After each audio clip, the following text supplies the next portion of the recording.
நம்ம கன்ஸ்ட்ரக்ஷன் ஆரம்பிச்சதுல இருந்தே எத்தனை ஃப்ளோர் பில்டிங் போறோமோ அதுக்கு மேல ஒரு ஃப்ளோர் லிஃப்ட் போற மாதிரி ஃபெசிலிட்டிஸ் தான் வச்சிருக்கோம். அது யாரும் எங்களுக்கு கேட்டு செய்யறதுன்னு இல்லை. அது கொஞ்சம் எக்ஸ்பென்ஸ் அதிகமா இருந்தாலும் நம்ம கொஞ்சம் வித்தியாசமா கொடுக்கணுன்றதுக்காகவும், கொஞ்சம் ஏஜ்டு பர்சன்ஸ் தான் மேலே ஏறதுக்கு கொஞ்சம் சிரமமா இருக்கும் அப்படின்றதுக்காகவும் நம்ம அதை அந்த கான்செப்ட் பண்ணிட்டு இருந்தோம். ஒரு ஐடியில் இருக்க ஹஸ்பண்ட் ஒய்ஃப் வந்து நம்ம கிட்ட ஃபிளாட்டுக்காக பேசிட்டு இருந்தாங்க. நம்ம எப்பவும் சொல்ற மாதிரி இருக்கிற எல்லா விஷயத்தையும் சொல்றோம், என்னென்ன ஃபெசிலிட்டிஸ் இருக்கு எல்லாத்தையுமே அப்படியே சொல்லிட்டே வந்தோம்.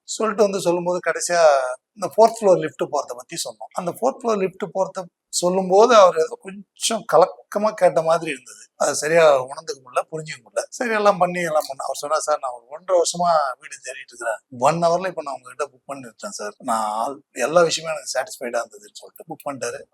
எல்லாம் ஹேண்டிங் ஓவர் டைம் வந்துச்சு. ஹேண்டிங் ஓவர் டேட்லாம் வச்சுட்டாங்க. கிரகப்பிரவேசத்துக்கு வராங்க. கிரகப்பிரவேசம் நம்மளே பொதுவா நம்ம எல்லா வீட்டுக்குமே கிரகப்பிரவேசத்துக்கு நம்ம கிட்ட இருந்து கண்டிப்பா கலந்துக்குவோம். அன்னைக்கு வரும்போது அவர் வந்து ஒரு வீல் சேர்ல அவங்க மதரை கூட்டு வந்து அந்த லிஃப்ட் கிட்ட வந்து திரும்ப அந்த லிஃப்ட்ல ஏத்தி 4th ஃப்ளோர் கொண்டு போய் காமிச்சார். அவங்க தினசரி சூரிய நமஸ்காரம் பண்றவங்க. இப்போ அவருடைய உணர்வுகளை வந்து அவரால் விளக்கவே முடியல.